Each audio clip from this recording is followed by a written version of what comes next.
Hello, and welcome to another exciting episode of the Ultimate Comics Podcast. My name is Nabeel Gaber, and I'm one of your hosts. I'm Josh Kang, the other host. And joining us today is a special returning guest, Annika Falconer. Say hi, Annika. Hello, thanks for having me back. Well, thank you for joining us. This is a very special episode, not only because we have Annika on with us, but the reason we have Annika with us is that we are starting the Ultimates 2. And for those who listened to our Ultimates episode, know Annika joined us for those episodes. So we thought, you know what? Let's keep it going. Can't disrupt the dynamic. Got to continue Annika's education in some of the worst interpretations of the Avengers, I guess. I believe this is her 5th or 4th appearance. Yeah, I'm a regular at this point. Yeah, let's not even talk about the Paul debate that we had.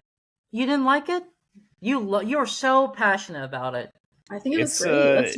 It was a dark time, but it was a very fun episode. The episode. I'm not calling it that. I refuse. It's a great name, but other than that episode, this is normally the podcast where we talk about Ultimate Marvel, an imprint of Marvel that began in the year 2000 that was started just to modernize and reimagine Marvel and its characters for the 21st century. So every episode we talk about a few issues of Ultimate Spider-Man or Ultimate Fantastic Four, Ultimate X-Men. In this case, the Ultimates 2. And we just talk about what we think, what we like, what we might not like so much, what surprisingly holds up, what doesn't hold up after like over 20 years, and just how these comics have influenced Marvel in comics and beyond, including movies, TV, yada, yada, yada. I think one thing we learned is when we started, a lot of it hasn't aged well. And then because of recent events, it's aged perfectly well again. It's aged a little too well. It came full circle. It's a little too relevant now sometimes. Yeah. It's like cheese. Like, it goes bad, and if it goes bad enough, it'll be good again. I mean, in theory, yeah, blue cheese is a thing. And like the Corsican cheese with the animals in it, that's like the illegal in Europe. In yeah, like there's like, have you guys heard of like the Italian and Corsican cheeses that are like, it's so bad, like there's maggots in it, and it's like technically illegal by EU law? It's too early in the episode for this. Can we like get back to that in an hour? We're talking about the Ultimates 2, issues number 1 through 6. And we wanted Annika to join us once again because, as we mentioned earlier, she joined us for the first Ultimate series, and we wanted to get Annika's thoughts just as someone who is a non-comics reader and someone who is unfamiliar with these characters and their stories, just to see what a general audience member's reaction would be. And our dynamic is so fun too, so we couldn't resist having Annika back. It's so fun, and I have so many hot takes for these issues, so I'm excited. What did you guys think? It's very much a product of its time. I think it generally has not aged well. It was fun to read, but yeah. Yeah, I mean, it was published in 2004. You get what you paid for there, especially with Mark Millar and Bryan Hitch returning as the creative team. As fun and like blockbustery as these comics are in the first series and the second series, they're also incredibly political and of their time in the early 2000s concerning the Bush administration, Iraq, like post 9/11, all that fun stuff. And we know this because, well, let's just get right into it, because we start with Captain America just jumping into northern Iraq like on the first page. I kind of pointed, unless you guys know a bit more about this, and he jumps into northern Iraq, which is which was the pro-American part of Iraq during the war. Well, he was jumping to save American aid workers, right? Yeah, but like, wouldn't the people there at the time, at least, were like more pro-American? So there was less. Well, not the terrorists holding people hostage. Vague terrorists, nameless terrorists, unnamed terrorists. And Josh put in the script, get a good look at those square chins. Whoa. So anything you want to say about that, Josh? Likes the square chins. Oh yeah, there's like, everyone just has a square chin in that like panel. That's true. They're kind of like trying to make the terrorists hot, which is interesting. I was talking about the shield people. Was I? Yeah. Okay. I mean, I have no problem with terrorists being hot. Whoa. What? Let terrorists be hot. Why not? Nabeel for president. Just as someone who has like background in like the Middle East, I'm like, that's fair. If we're gonna only have terrorist representation, can you at least make us hot? Let's just like, come on. That's representation. Like, I'm just begging for scraps here. You and I weren't discussing this comic right before we record, but we did discuss the vague Middle East terrorists in movies a few times like in during the the first week. Iron Man movie. Yeah. Yeah, and 24 and Homeland. Yes, exactly. Which shows you have not Yeah, why I refuse to watch those shows because of all the vague Middle East terrorists. All the unhot terrorists. The Islamophobia and in Homeland, some of the terrorists are very attractive. Well, at least we have that going for us, but could still do better. I know. They're hot enough to seduce the main characters, so. There you go. Yeah. I'm sold. Yeah. Yeah, there's a hostage situation, which is the whole reason why Captain America jumps down 600 miles into the Euphrates River. And swims 5 miles through the sewer. Yes, swims 5 miles through the sewer. And what do you mean, Josh, when you said, as Nabeel and Josh like it? Well, you and I were talking 1 or 2 episodes about how, like, we like the idea of sewers and how you explored a sewer when you were a kid. So I'm like, this is, like, right up our angle. I wasn't talking about, like, swimming through a sewer, but that's... What were you talking about? Now I'm really curious. Nabeel's like, I want to see the Ninja Turtles, and I went to a sewer when I was 5. That makes a lot more sense. You know what? That's fair. I understand what you mean now. Thank you. I would not swim through a sewer, though, to be clear. I feel like, can you imagine the smell of Captain America? Like, busting into this room, like, I'm here to rescue you, and then it's just like... And they're like, please, we give up. You stink. Like, just shoot me. Like, I can't. Yeah, just like take me in already. Just get me away from him. He stinks. He reeks of raw sewage. Yeah. 5 miles of sewer. Yeah. Please. End it. But he's also got backup, like Scarlet Witch and Quicksilver and Black Widow and Hawkeye are on standby. Yeah. And I believe they're on standby because like they want to make this a quick, like quiet operation. So yeah, because a big idea in these issues is like superhumans and superheroes being used for all intents and purposes, weapons of mass destruction against other countries like Iraq. So they wanted to keep it quiet for the most part and like send in like some of the most like Black Ops members like Hawkeye, Black Widow, Quicksilver, Scarlet Witch, and Captain America because like he is a soldier already. So like, why not? Yeah, we already have his paperwork done. Yeah, like while he's here, he fought in World War II. Like we know he like fights for the US of A. I mean, at least in this version. This is also just 1 year after the war started, where like regular Americans and Europeans just didn't know what the war was about, and like didn't understand the details. Like the North part was like our side, but also like this was just like a relevant topic, and then within us scheduling this episode, it became semi-relevant again. So that's for sure. My gosh. Unfortunately, yes, the world is going crazy. I know, it's like the cheese. It's like the cheese. But it's bad again. Yeah. It's bad and then good and then bad. At a certain point, you can just throw out the cheese, too. Yeah. Just to be clear. Start all over again with new cheese. It's better to compost the cheese. Or like to throw in the green bin. I know New York doesn't have those. Okay. He's pro-environmental. I have always been pro-environmental. You're a hero, Josh. Except for the trees. Well, let's not get into all that. We'll unpack that in a sec. I did like the use of the term person of mass destruction. I just wrote that was like insanely funny. That was very funny. Yeah. I would love to be a person of mass destruction. I know. I'm like, what qualifies?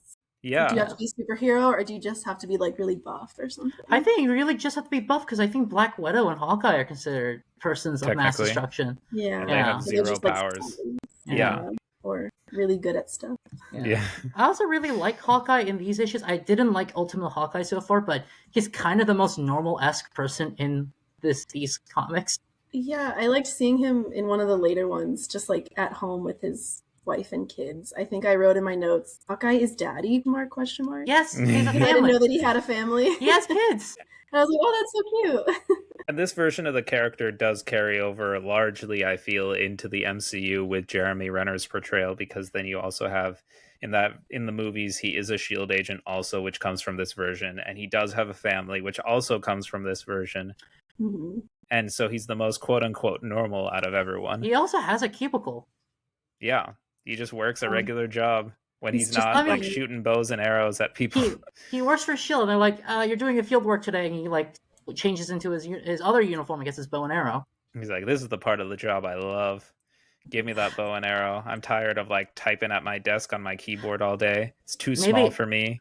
I'm the lame one because I actually have to do field work really often. I just want to be in the office and just not work.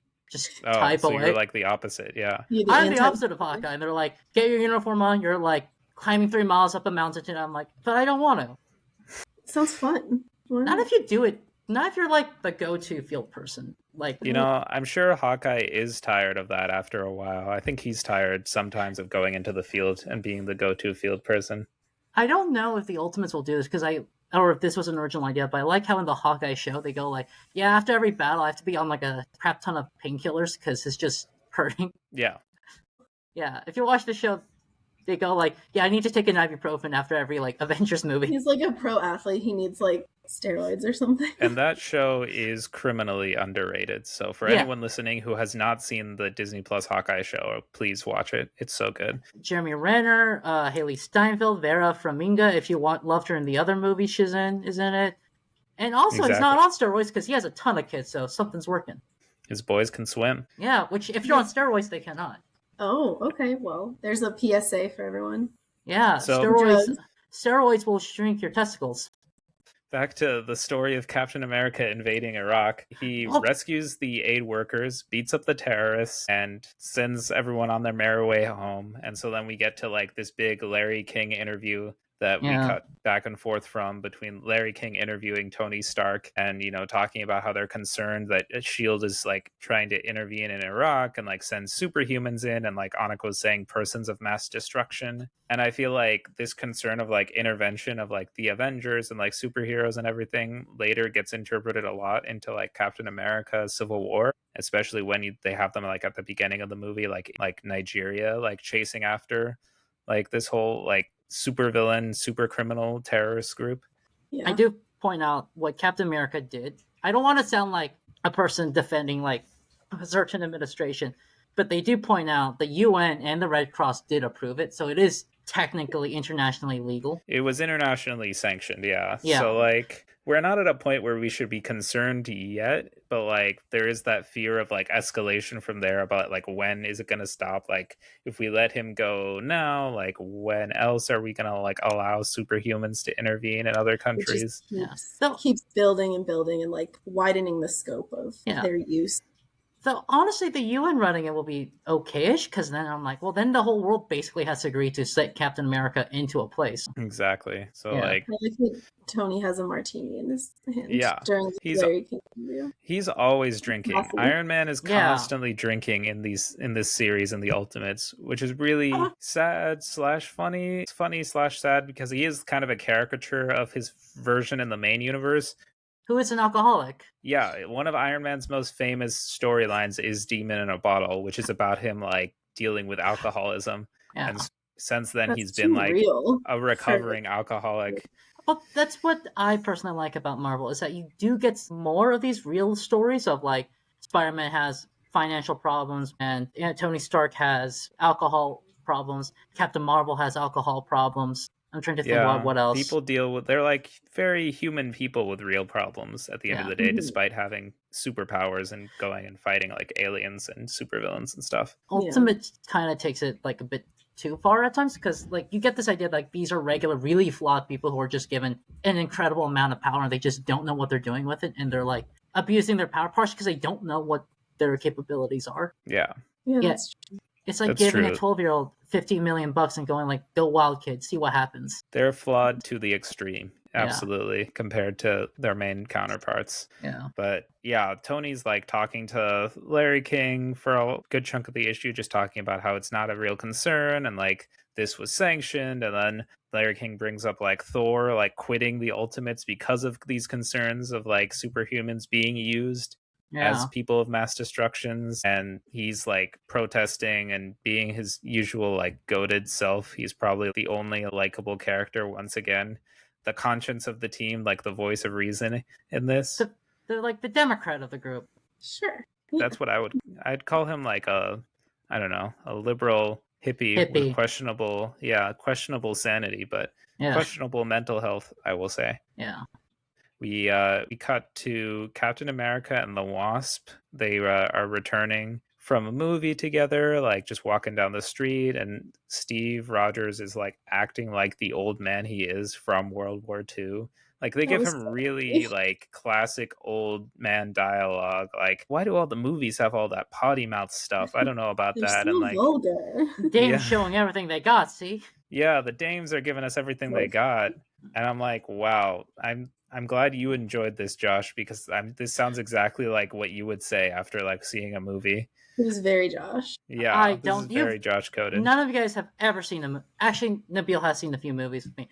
Annika has never seen a movie with me, but Nabeel could tell her I've seen Planet Earth with you, that's basically the same thing. What did I say during Planet Earth? You said a lot of things, Josh. I don't remember it, so man. But I remember. Weren't we drinking? Sometimes your memory issues concern me. Hey, I've been hit in the head within the last 2 years a few times. This is actually an intervention. We're all very worried. This is not a podcast, actually. JK, this Everyone was all a hoax. But yeah, like say all your concerns for Josh now. This is the first time we're recording where 2 of the 3-ish hosts are actually in the same state. That's true. Yeah. Sure. I'm not a host, but thank you. That's nice. Yeah. Yeah. Because I don't think Nabeel and I have ever recorded in the same time zone. No. Ooh.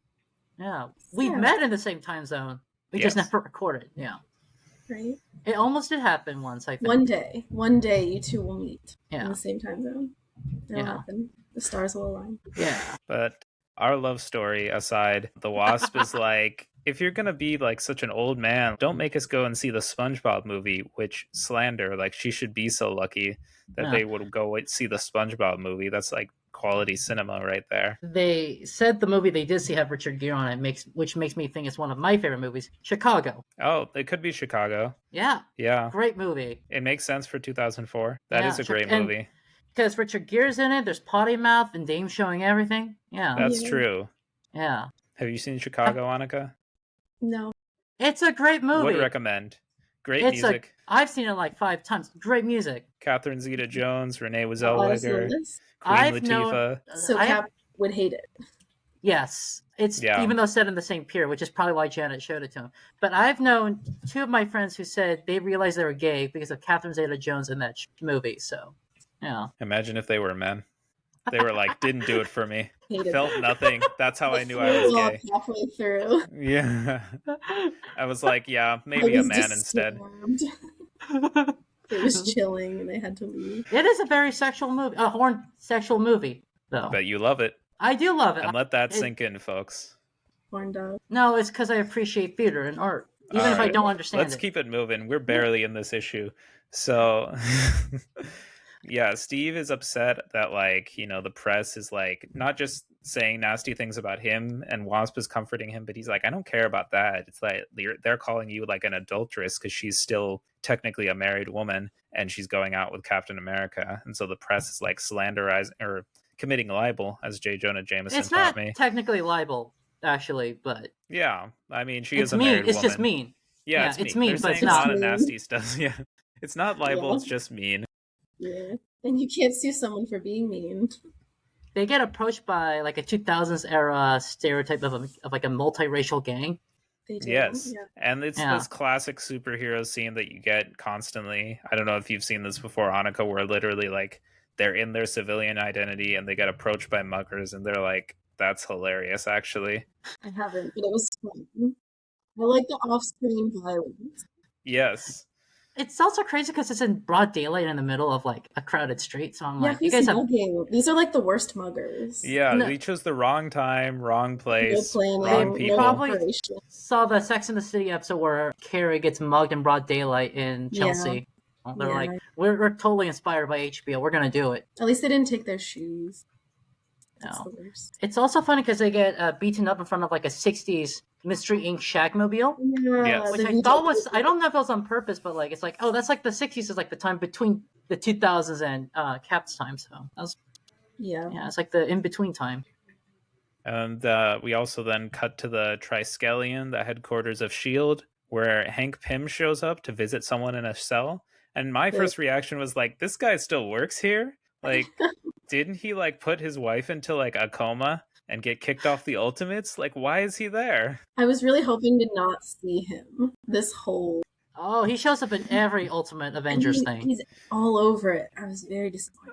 I thought he would show up, but like, I'm still like, they're still letting you work here? Like, what? I read this, I think when I was in college, and yeah, he's all over here.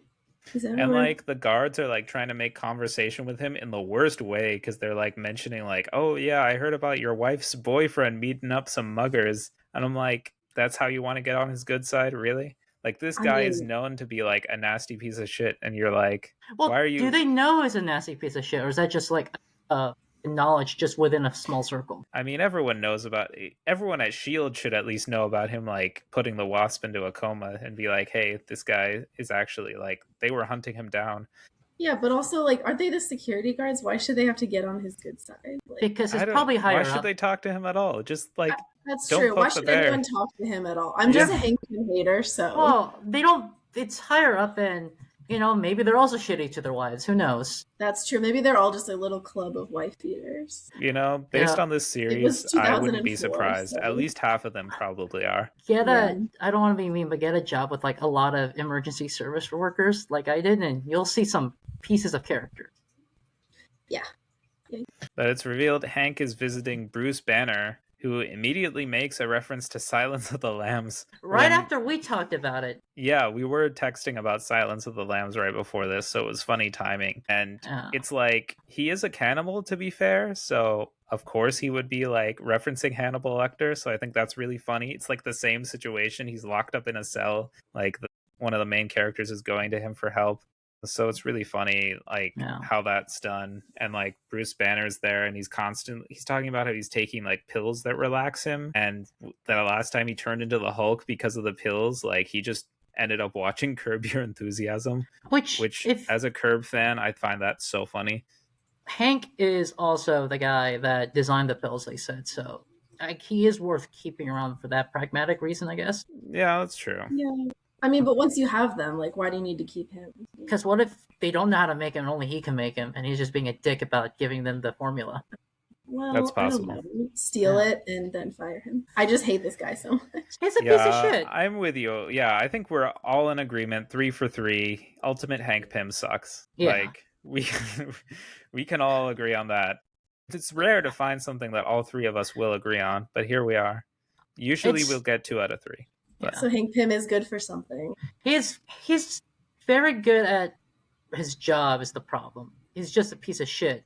Yeah, yes. As a person. Yeah.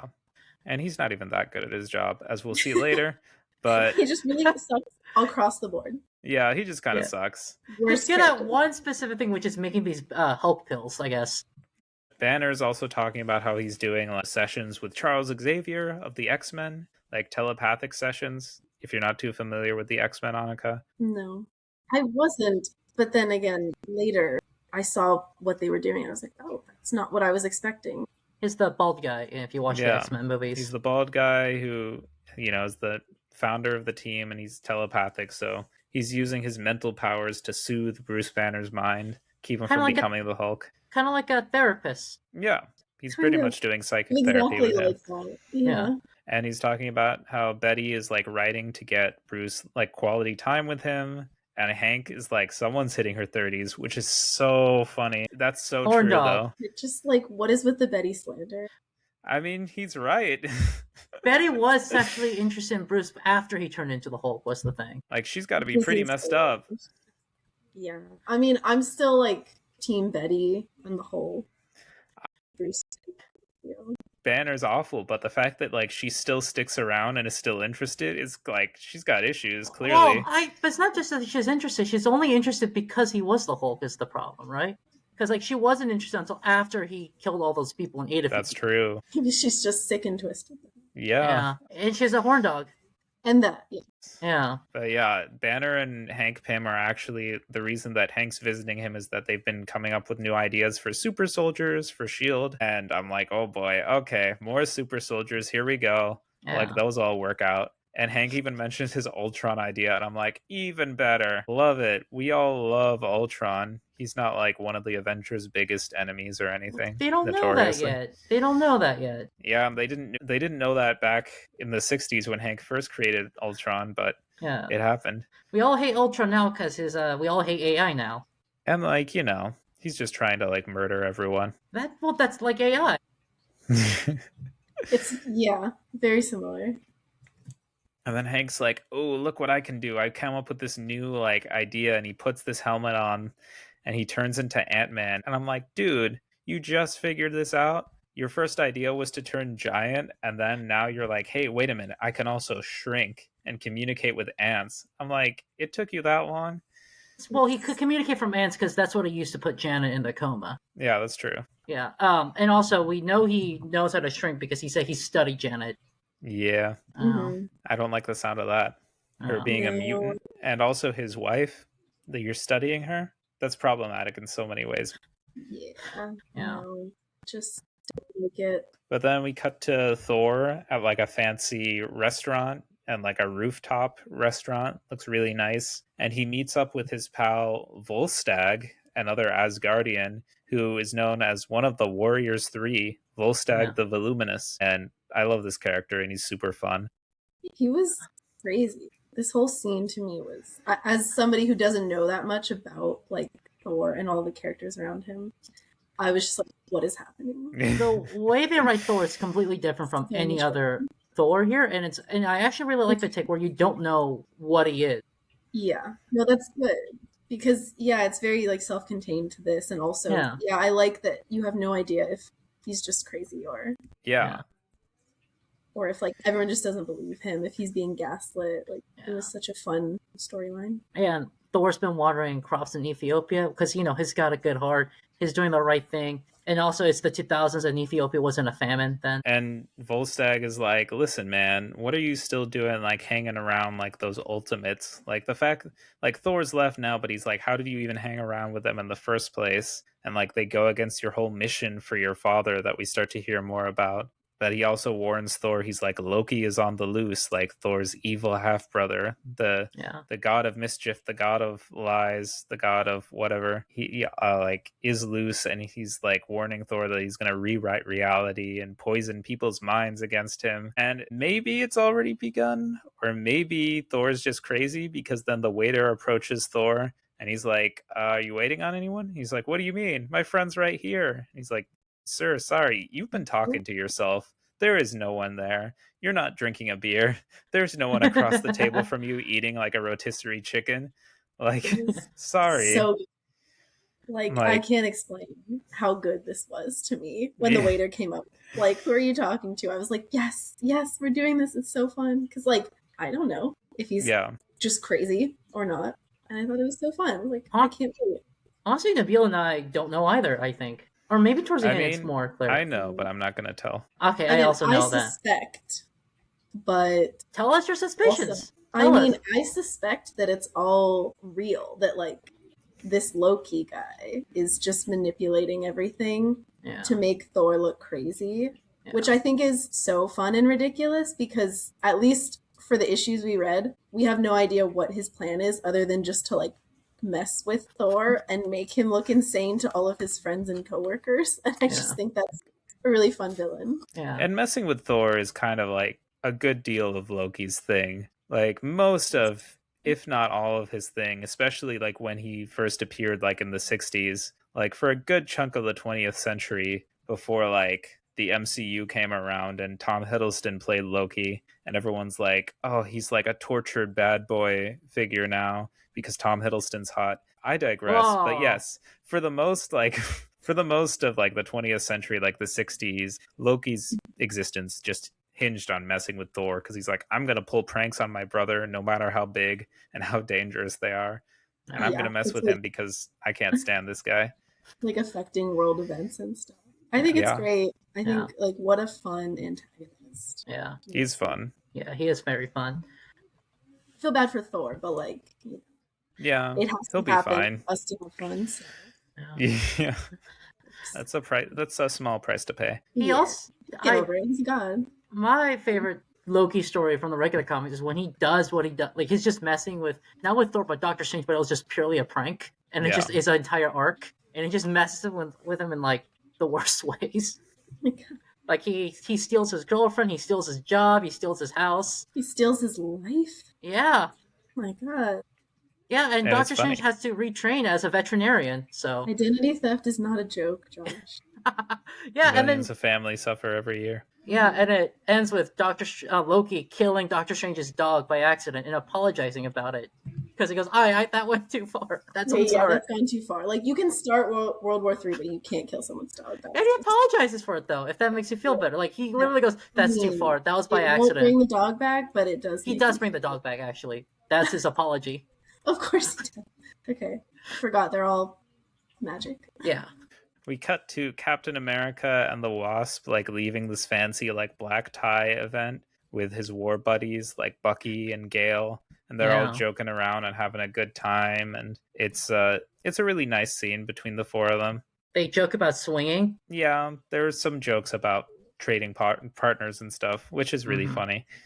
They're approached by members of the press right outside, and Steve's like, hey, can you, like, leave us alone? But they're like, hey, were you aware the whole time that, like, Bruce Banner is the Hulk? Like, were you lying about that when he killed, like, 800 and something people in New York? They're like, what? And so it's been, like, leaked to the press now by someone that Bruce Banner's the Hulk. He was working for S.H.I.E.L.D., and they covered the whole thing up in the first Ultimate series when he, like, wrecked Manhattan and killed people in the triple digits. Yeah. Yeah, shouldn't have done that. Shouldn't have lied to people. And then we see everyone's reaction on the news. We see the first glimpse of Hawkeye's family when his wife wakes him up from bed saying, like, hey, you're on the news, or your team's on the news. Yeah. Who said someone married that ass? Yeah, I did, because before then, he kind of was an ass. Before I read till... Oh, okay. I thought you meant, like, that ass. Yeah, that's what I thought too. No, I would never say something like that. I feel like you would and you have. I have never said that. I'm pretty sure. I'm pretty sure. We're gonna go over the receipts after this episode, I guess. Okay. Well, that'll be fun. But Bruce Banner is in shock at the end, and it cuts to the last page of him in custody, just like eating a sandwich, and he's just like, "Oh shit," because he's been exposed on the news. So like he's going down. It's a good little cliffhanger. Yeah. You said he's dressed like you, Josh? He was dressed like me in that last scene. Yeah. Was he though? Wasn't he just in like a shirt? Just like he was a shirt, and then there's another shirt under it. No one else would wear two shirts. That's very you. None of the people I know wear two shirts. Okay. You need to meet some new people. Cut that out. You don't have to cut that out. No, cut it out. Cut. Thank.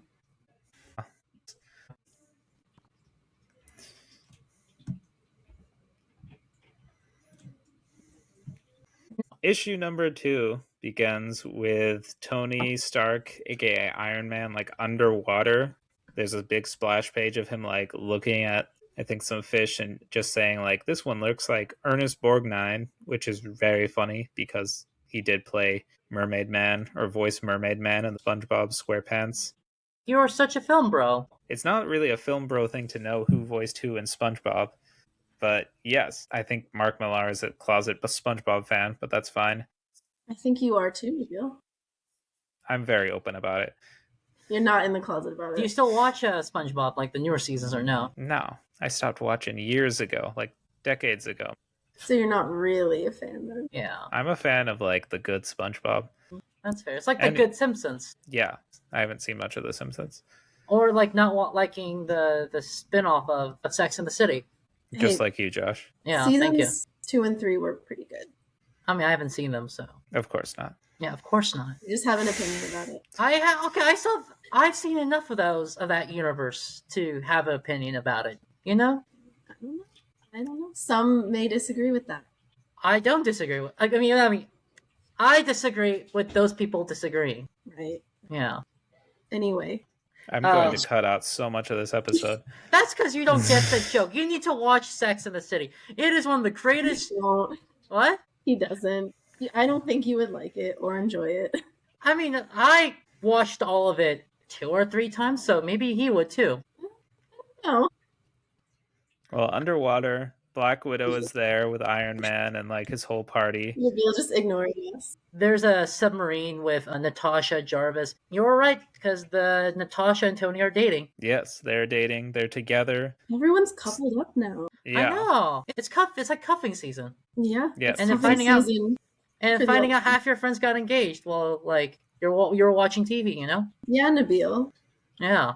Who did that? I don't know what you're talking about. It's not just him. It's like, you know. It's like everyone. I know. It's like everyone just finds an opportunity, and I'm like, I don't know. I'm with the dog. What do you expect? What am I gonna do? You're not with a dog. Let's clarify. Okay, I am living with a dog. You live with your pet. I live with a pet. I am too busy taking care of my pet.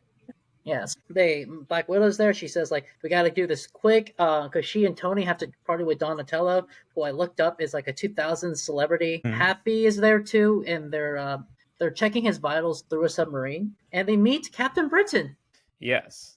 There's a bunch of European super soldiers underground working with Iron Man, including Bryan Braddock, Captain Britain, or currently Captain Avalon in the main comics. Who we've kind of met in Ultimate X-Men, I believe. Yes, yeah, briefly. I'm sure he had like a cameo or something near like the end of the March Braddock family was there. Yes. Yeah. And so it's pretty interesting seeing like now other countries like the EU is like working on, they have like a whole super soldier program, and so this includes Britain, and they're which is no longer in the EU. Yeah. And they're like saving the submarine, and meanwhile like underwater, Black Widow and Jarvis, Tony Stark's butler, and they're being like pretty catty towards each other. Jarvis is really nasty in this one. He calls Black Widow he calls her a slutty minx.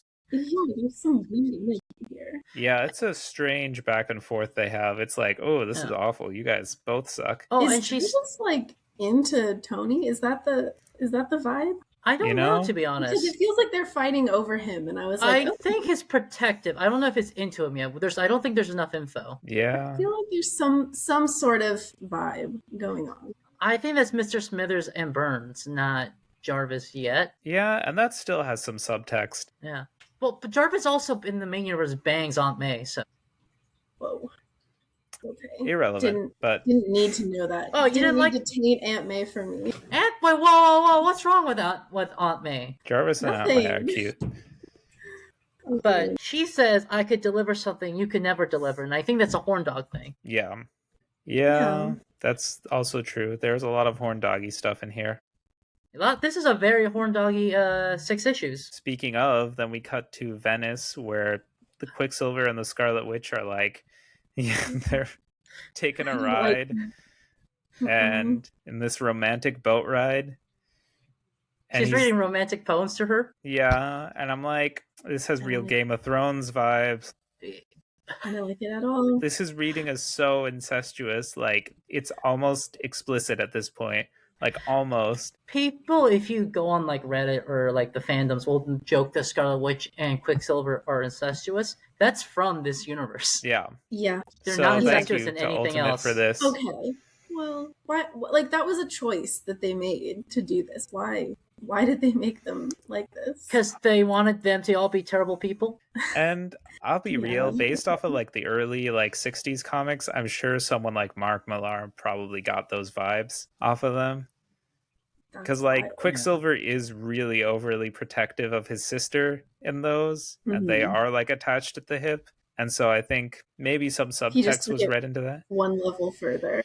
Yeah, which is kind of like what is done generally in the Ultimate Universe. Everything is taken one level further than what it already was. Everyone's exaggerated versions of themselves. Like in the main universe, what's his face? Ant-Man is shown by the artist to slap his wife. In this one, he's like an actual domestic abuser. Yeah. Well, I would argue that slapping is domestic abuse. Yes, but it wasn't meant to be a slap. The artist and the writer did not communicate, and they're like, and the writer's like, I did not know he slapped his wife. But did no one read it before they were like, just print it? Print it. We love it. I guess the editor approved it.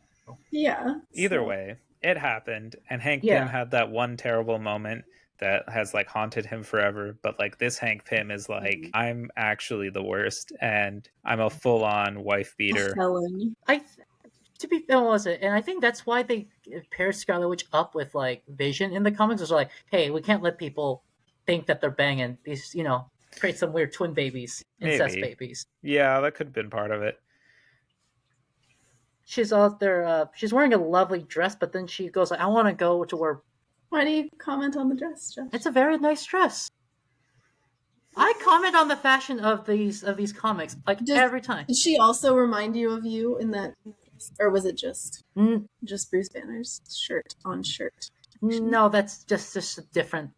Those are two completely different things. They're the same color. They're both like the reddish pink kind of. I just remember I really liked the dress when I saw it. I don't remember how it looked. But she also wants to go where Lord Byron wrote Don Juan, and Byron banged his sister, so I think it's just a reference to that. So they're really trying to get you to... Yeah, they really want you to think they're banging. And spoilers, they will bang in I mean, it's not a hard leap to make. Yeah. But also they do bang in a few issues. And also they may not be Magneto's kids, which is the other thing this comic, Ultimate Avengers, tells us. It's really incestuous. It's almost fully explicitly incestuous in this. And they're called over by the Ultimates and they go because Quicksilver is well, we want to blend in well with this group and we want to be part of the group and we have to be in their favor. So let's go. Yeah. And meanwhile, Thor is outside walking the streets and he witnesses the news of Bruce Banner being exposed as the Hulk on TV. And so he flies off and the thunder and lightning rage because now he's pissed off. Fury's moderating a meeting and he actually is kind of scared because he actually is in danger of losing his job finally. And I'm finally. Yeah. It's you're piece of shit. He's kind of been a shitty person the last 80 issues we've read. Yeah, it's been rough. If you even just look at stuff he does in Ultimate Spider-Man, I'm yeah. He goes to a teenager and says, "I legally own you," and I'm what? Yeah, so he might get some justice here, probably not. And then they're all sitting around talking about what they're gonna do, and Captain America's well, we did lie. We told the American public that this was something else, but we created this. And Nick Fury's no, we didn't lie. We spun this tragedy into something that kickstarted the Ultimates as a program, so we did a good thing, really. I'm wow, you're really drinking your own Kool-Aid there. Yeah. Bush wants to have Banner on trial. Yes. And they're oh, well, he's going to get executed for sure then. He's getting the death penalty 100%. He got people in the triple digits. He was eating people. He was talking about doing nasty things to Freddie Prinze Jr. Yeah, there's no coming back from it. Yeah, he was giving off some rapey vibes too. It was all over. Also, this is after 9/11. So after a 9/11, you just have this giant, it's not even green, but this hulking monster just rage through the city. People are probably really traumatized. Yeah. I'm it's hey, let's put Bin Laden on trial, just for instance. Yeah. Let's just see what happens. Yeah. Let's just see. I don't know.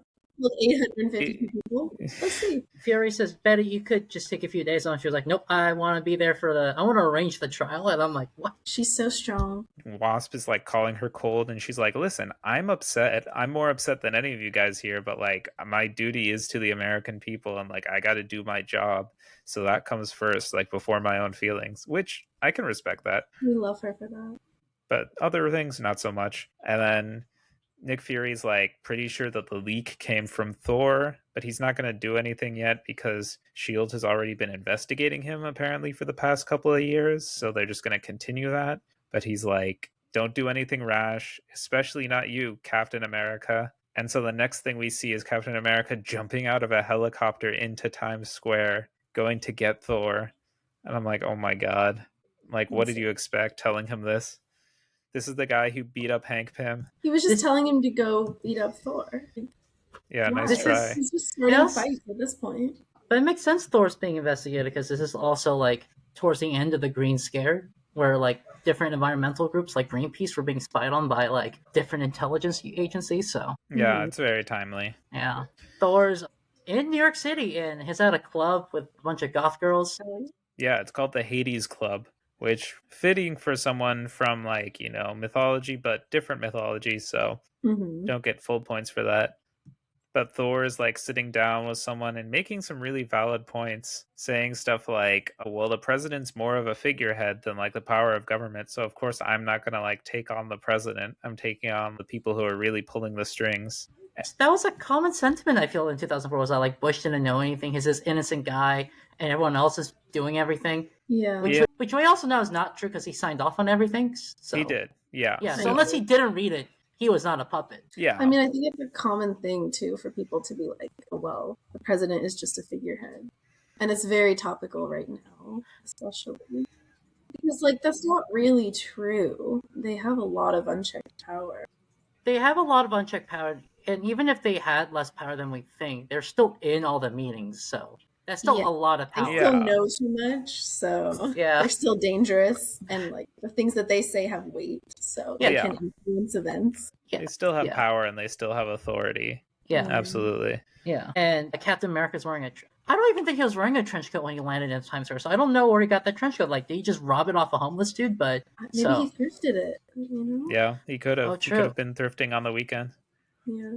He has time now that he left the group. Yeah. Captain America's in the club, and Thor sees him and goes like, I'm not Hank Pym, you can't just beat the shit out of me. I'm gonna fight back. Yeah, he's like, I'm actually, like, strong and powerful. And I'm not just, like, a scientist who, like, beat up his wife. Like, I may possibly be the god of thunder. Like, what do you mean? Well, no, but maybe. It's a 50-50 shot at this point. I love that Hank Pym is just catching strays left and right. Like, yeah. Finally. Yeah. That's what it's all about. I mean, yeah, he deserved. But, like, Thor also makes good points about, like, hey, I've, like, never really been in the Triskelion, so how would I get access to, like, Banner's files? He goes like, I could barely use emails.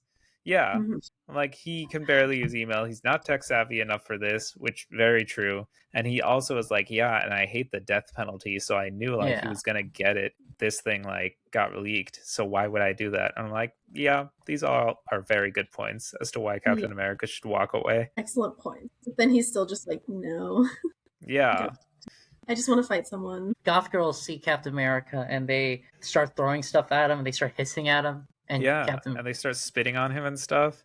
Yeah. But then Thor just, like, creates a big light show, like, with all the lights in the club using his power, and, like, yells at them and is like, hey, stop doing that. Like, just let him go. And I was like, damn, all right, respect Thor. And Thor apologizes even, and he's like, listen, I'll level with you. I think my evil half-brother Loki is doing this. And Captain America's like, get real. You are ridiculous. I'm leaving. He goes like, I've read your file, Thor. I know you're a nurse. I know you're crazy. And he's like, I'm done with this. All right. You might not have done this, but I don't trust a word you're saying. Yeah.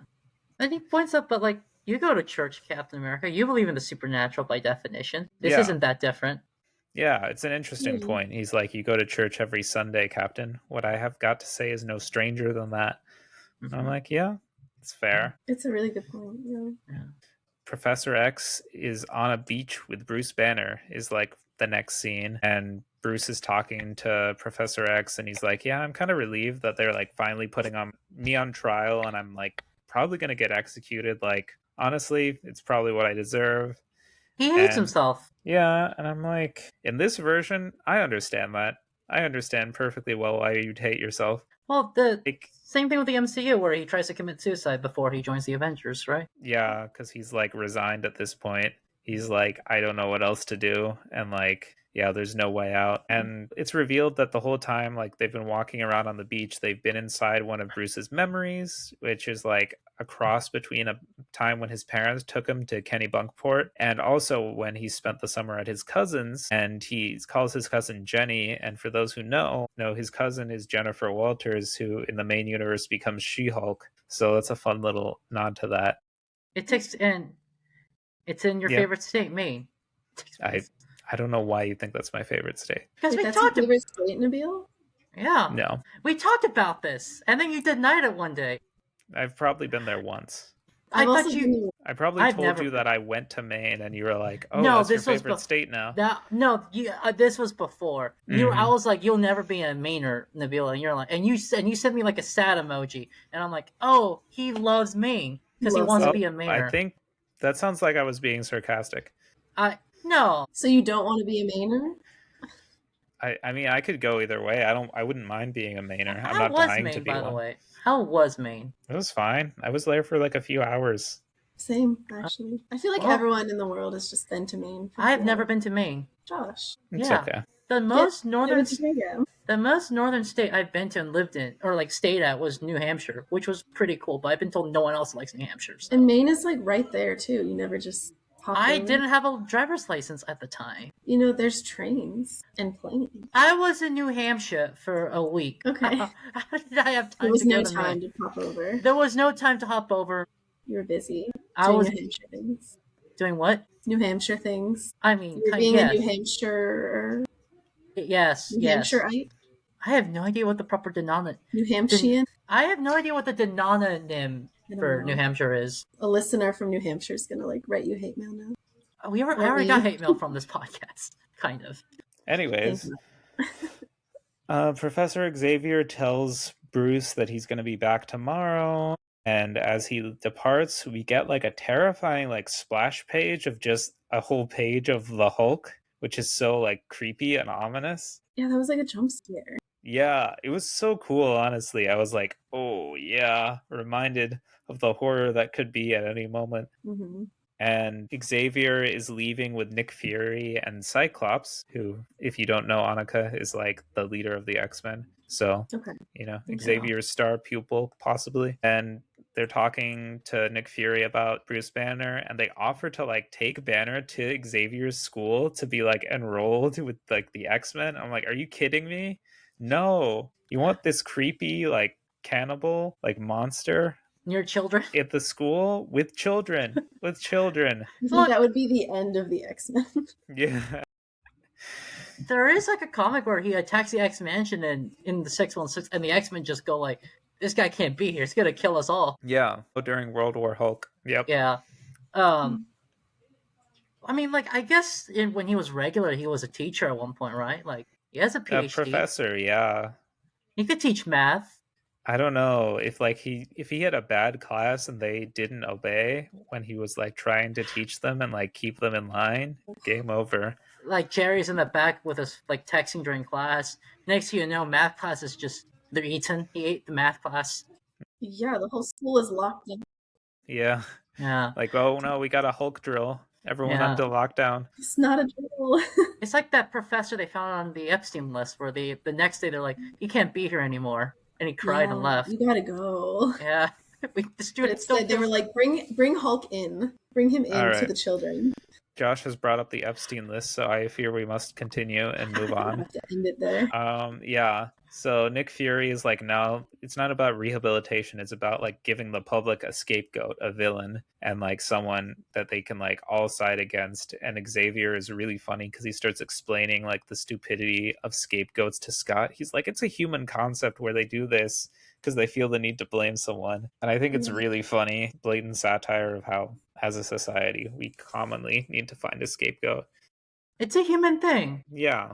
And like it changes all the time, whether it's the Cold War, you like put Russia on one end, or you like just label like terrorists as a whole thing in like the 2000s.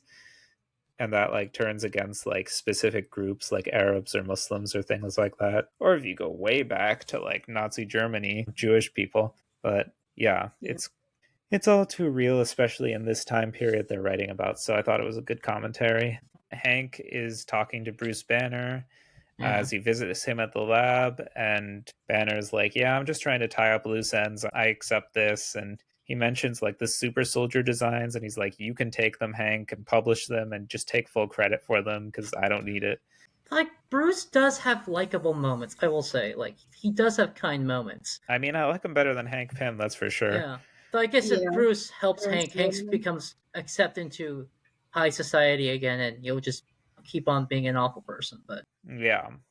And it's really funny because the two worst people honestly found each other, is what I was thinking when I was reading this. Like, Bruce is like better, but he still like turns into like a creepy cannibal monster that kills people. Yeah. They're both not really redeemable. Yeah, and they both feel sorry for themselves, and they both blame their problems on other people, and they both like have this whole like victim complex. It's very insulated.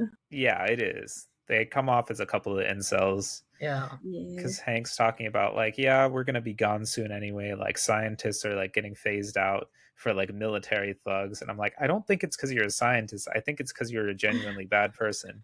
Like you abused your wife and you nearly killed her, and like you're lucky you still have a job, let alone like you're a free man. Well, he does lose his job. We actually know that. Like this is his last hurrah. Is him talking he says people are getting phased out. Yeah, which might just be him, like you said, just him getting phased out. It could just be him. But the next issue 3, starts with like a picture of like the Hulk getting ready to be executed. This is called The Trial of the Incredible Hulk, which I find funny because that's like the title of one of the Lou Ferrigno Hulk movies in the 80s. So this seems like a fun little nod to that as well. And like there's big protests going on about like the Hulk. Like a lot of people are protesting, like calling for the Hulk's death outside of the courthouse. Or maybe they're calling for him to live. Some of them might be. Who knows? Yeah. A very small few. Yeah. There's like 2 guys. Supporters. It's just Hank Pym with a sign. Yeah, it's really just like, hey, maybe we should let him go. Oh, no, just Hank Pym and Thor. Yeah, like the 2 people. Those 2. And like Nelson and Murdoch are defending Banner because like they have to. But like also they chose to represent him because they're arguing that Banner shouldn't be free, but he shouldn't have the death penalty because he produces a lot for society. I think the legal argument they say is that he didn't do this as himself. He did this as the Hulk, and the Hulk itself is a creation on a military contract. So if anyone is to blame for the Hulk, it's the government. Yeah. Which is, I think, a very valid point, is that Bruce Banner didn't create the Hulk necessarily. He created on orders of the government. So the government should be responsible for what it created. Yeah, and I thought the argument of like he was basically a victim of substance abuse or something was really interesting because they were like, oh, drunk drivers who run into someone and kill them. It's like, that's still a crime, but it's not as severe a crime as them like going and murdering somebody. Yeah. You know, like they're different sentences legally. I thought that was an interesting argument. I don't think it makes sense in this case, but I thought, like, you know, good for them for trying. Yeah. And like, I think the prosecution also just makes a convincing argument that like, all right, this isn't any different than like murder while you're under the influence of like alcohol or something. Like you would still be like tried and charged for that. Yeah. And Josh, what did you say in the script about knowing something about crack cocaine? He says, okay, so the argument he uses is the crack cocaine argument that if you murder someone on crack cocaine, you still murder someone. Mm-hmm. And I know a thing about that because I had an ex who was really into cocaine. Damn. Did they murder someone? No, but she did other things, and you go like, I think the argument the prosecution make is that there's that encounter Murdoch and Froggy's. Is it Froggy or Foggy? My mind is Foggy. His argument is that like, yeah, the military created the Hulk, but Bruce turned himself into the Hulk at the last second.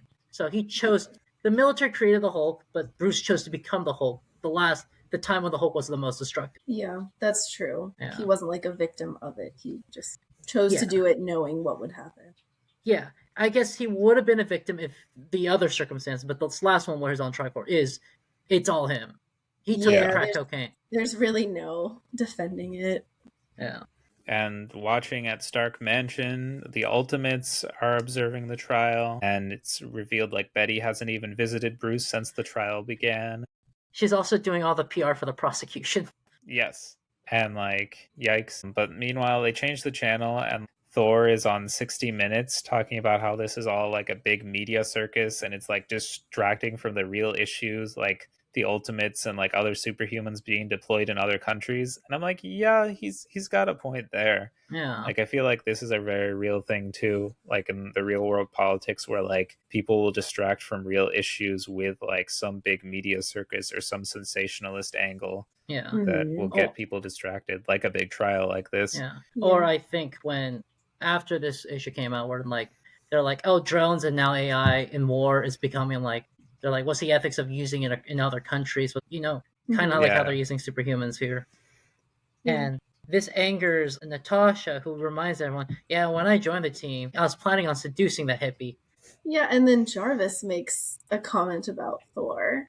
Yeah, about how he's like admiring his abs through his shirt. Well, it's a very admirable body. I mean, and Jarvis is very interested in it. So I think Jarvis is almost confirmed gay in this version. We don't know that for we're sure. kind of dancing around it, but Yeah. I mean, representation. And is he in love with Tony? Probably. He could just be loyal to him. Yeah, like you're loyal to the love of your life, maybe. Don't be afraid of love, Josh. We talked about this. Yeah, but then we cut to Betty visiting Bruce in his cell, and this is like a very emotional scene of her like expressing all kinds of remorse and regret over not visiting him sooner, over how things went and like how things are going and where things are headed. And they basically have a fight. Bruce has like a moment of being a real incel, going like, "You're the reason this happened to me because I wouldn't have turned into the Hulk if not for you." I don't know like, if incel's the right term as much as it's just being shitty as a boyfriend. I think both are true. Like it's incel-like behavior, and it's also just him being a loser and blaming her for his whole life and all of his choices. Just saying he's not an incel because they're not celibate because they've been allegedly trying to bang through appointments, through conjugal visits. He is not literally an incel, but it is incel behavior. It's incel-like. Yeah. And eventually, though, he does like break down, admit that he's the problem and he has no one but to blame but himself, which is like, okay, you're making progress there, buddy. There we go. Finally got there after all his therapy. And Betty goes, "I love you," and he goes like, "Yeah, but like I can't do much because we're being recorded," and she just notices the cameras. Yeah, she wants them to like open the doors so they can be together, but Bruce is like, "You're just making it worse. Like I can't do anything because we're just observed by like all these cameras just staring at them." And I'm like, "Yeah, that sucks." I mean, it's probably for the best though, right? Like, yeah, probably. Don't go in there, Betty. You're just making it worse. Don't. Yeah. We're at the closing arguments. Murdoch makes like the legal argument. Look, the military created Bruce, and maybe Bruce is better as just being alive and being a scientist, which I don't know. This was 2004, but like, someone did make the argument for someone convicted of terrorism, and a judge did accept it, actually.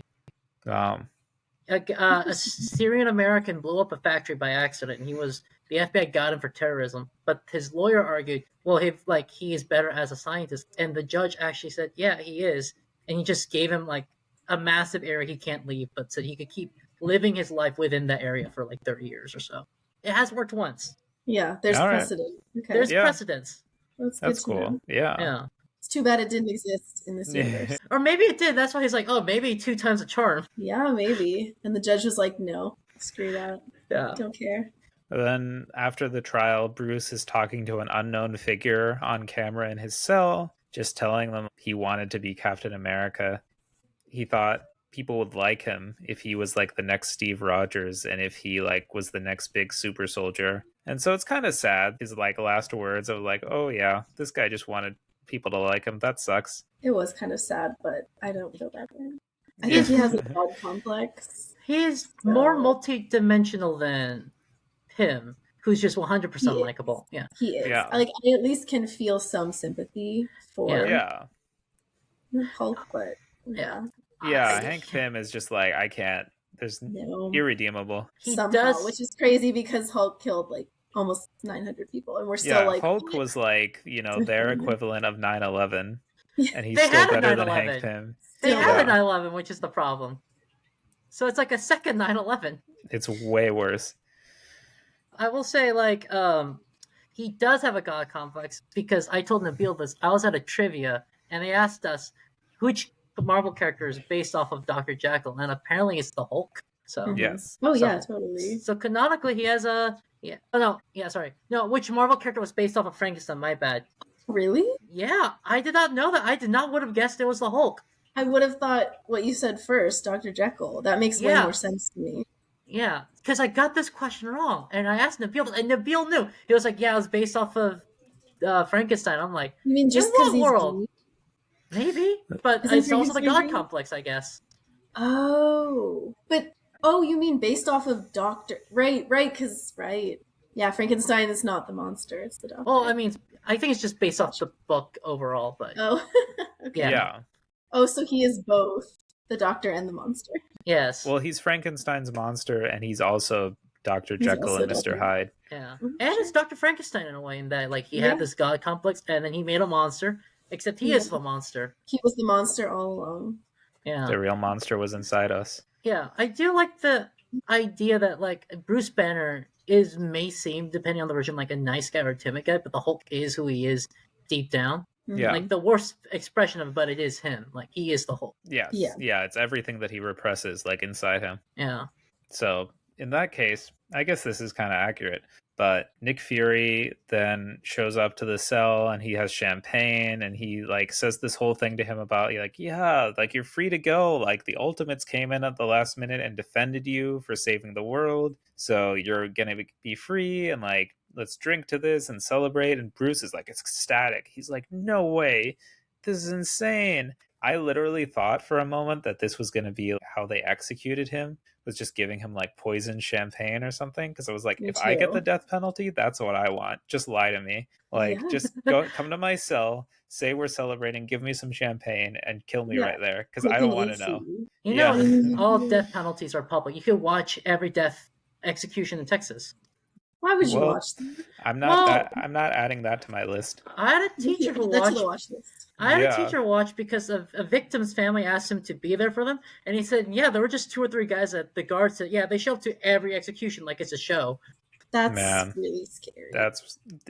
But yeah, he drinks champagne, and like Nabeel said, it's poison, and knocks him out, and it's revealed Hank made the poison. Yes, and it's revealed like, yes, of course he was found guilty. Of course he's going to be executed, but they like knocked him out with this like sedative that they put in the drink. And it's crazy because this is one of the wildest things. They fly him out to the middle of the ocean. They put him on this like ship with a 1 megaton bomb and they blow it up, and that's how they execute him. Why? I just have so many questions. Like, is this normal in this universe? I don't know if they just like blow people up who get the death penalty like every time. It's because because shoot him or hang him or give him a lethal injection, he could just turn into the Hulk. I think is the idea, which is why they gave him. They had Hank Pym make that specific sedative. Like he's already unconscious, right? They don't know what would trigger his turning back into the Hulk. They're like, better safe than sorry. Let's be thorough on this one. Why did they think that this could trigger it then? Because again, prediction. I don't think it went very well because they're hoping it's big enough that this will just turn him into atoms. I think the sedative needed to be stronger because as we are referring to here, the explosion is underway, and right before you see a glimpse of Bruce's eyes turning green. Also, they gave Bruce a rosary. Yes, Iron Man gives him a rosary when they're sending him off. They kind of feel bad that they're just murking this guy. Yeah, but he's fine, as we can tell, because anytime Bruce Banner's eyes glow green, you know shit's about to go down, and he's gonna be okay. I don't understand why they didn't just do what Nabeel you said, which just give him something and kill him right then and there. Didn't they want to make sure that it worked? I don't know. Why did they go through all of this? I don't know if they know it would work is the problem, so this is just their best bet. Yeah. They're like, if we give him this poison, instead of killing him, it might just turn him into the Hulk. Yeah. Like, that's the problem, is like how generally unkillable the Hulk is in a lot of comics and other media. Like, the line in the first Avengers movie that Josh referenced earlier when Bruce Banner like talks about putting a bullet in his mouth and the other guy spat it out. It's almost impossible, maybe impossible, to kill the Hulk. So like 1 megaton bomb seems like a surefire way to do it, you would think. Yeah. You think so. There's a Doctor Strange comic of like where like it shows the Earth in like 100 years, and it's revealed Bruce Banner died of old age, and the Hulk just took over his body. So even death might not stop him. Yeah, even when Banner dies, the Hulk lives on. He's so mad. He's too mad to die. He's the guy who's too mad to die.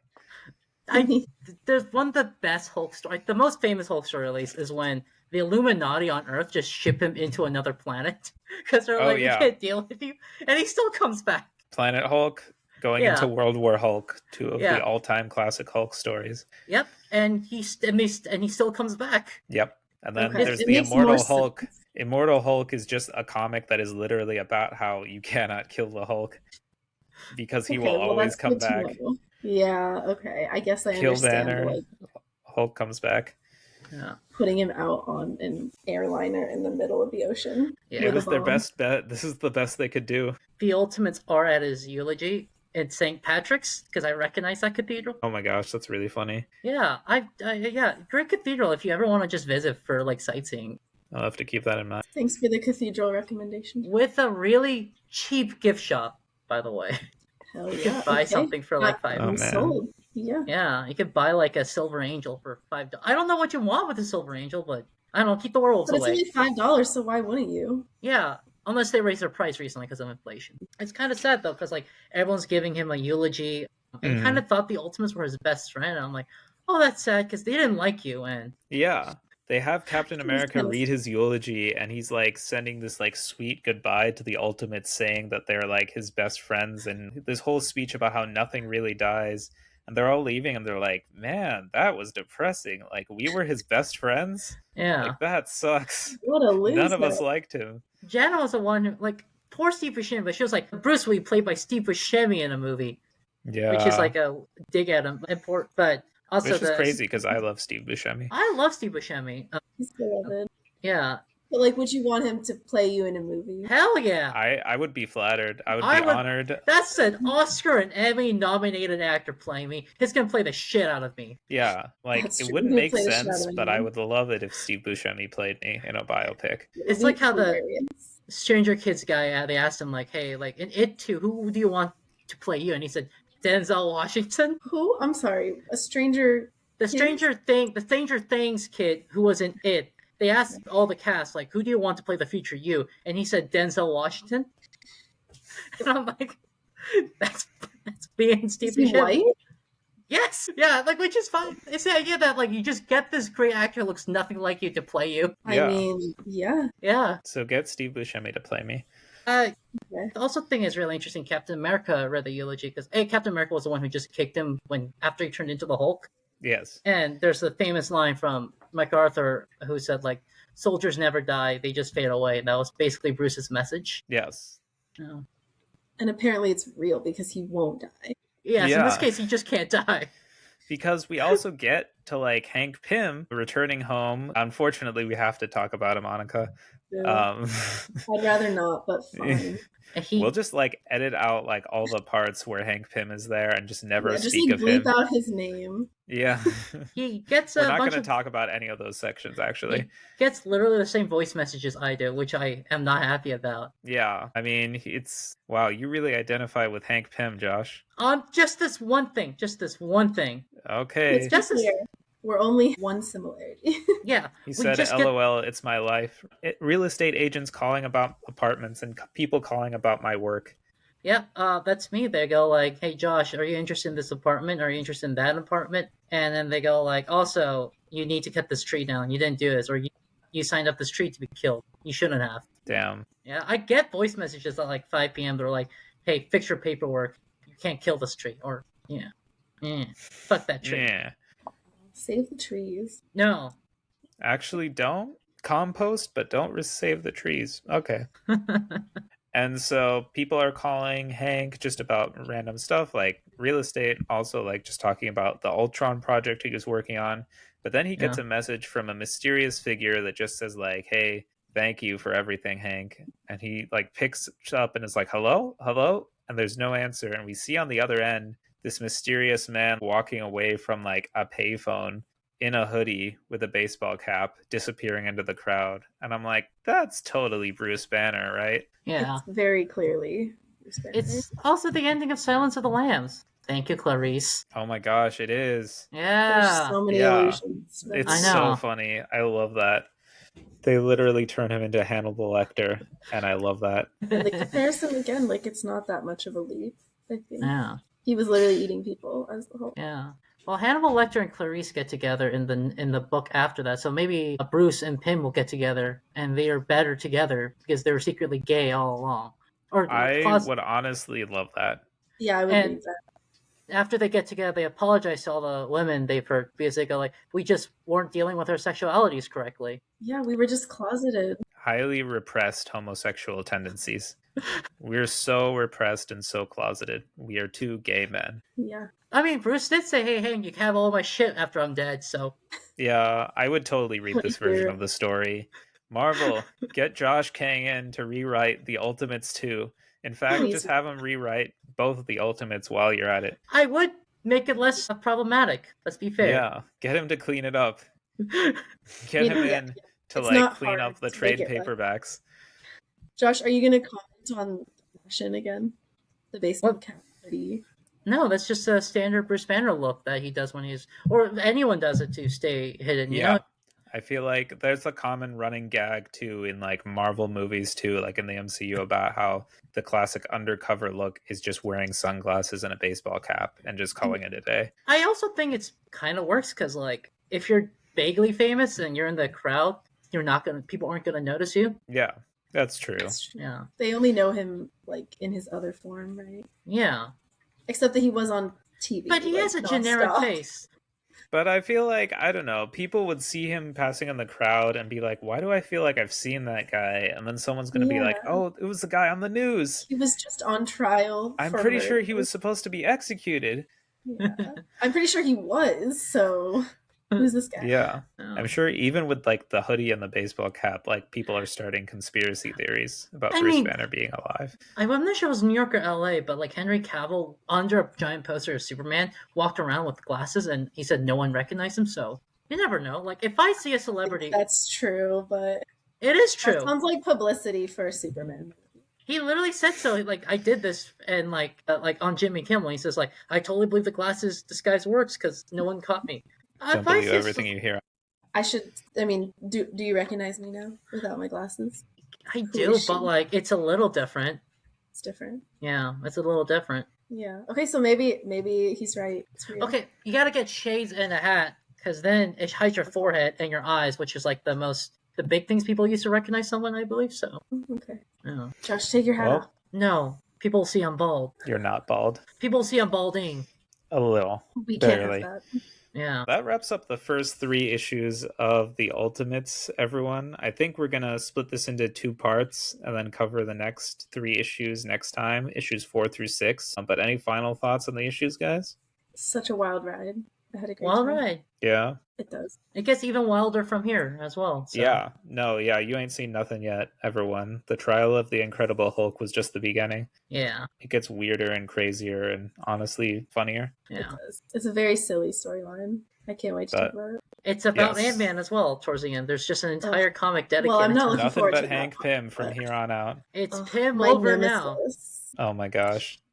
Trying a little too hard. It doesn't work, Josh. But until next time, Josh, where can our listeners email us if they want to talk to us about the podcast, the issues of the comics we read, or anything else comics related? It is ultimatecomicspodcast@gmail.com. That is comics plural, podcast singular @gmail.com. We would love to read your hate mail, your love mail, your fan mail online. Yes, please. We want all that mail. Particularly hate mail. They haven't received any yet, so please. We've received hate comments. But you need like real. Nobody writes letters anymore, you know? Yeah. Put some thought into it, please. Yeah. Hack guys are too hateful, one person said. That's true. Yeah. So think about that, Josh. And we also have a bunch of social media. So we also have an Instagram, a TikTok, and a YouTube channel. So we post all kinds of fun reels, TikToks, images from the comics we read, and full episodes with video on YouTube. So feel free to check those out. Annika, anything you want to throw in there? Anything you want to plug? Yeah. I don't. I'm working on getting things to plug, but for now, just thanks for having me and go follow these guys. Thank you. Well, thank you for joining us. We're looking forward to next time when we cover Ultimates 2, numbers 4 through 6. Yeah. So until everyone, take care and make mine Ultimate Marvel.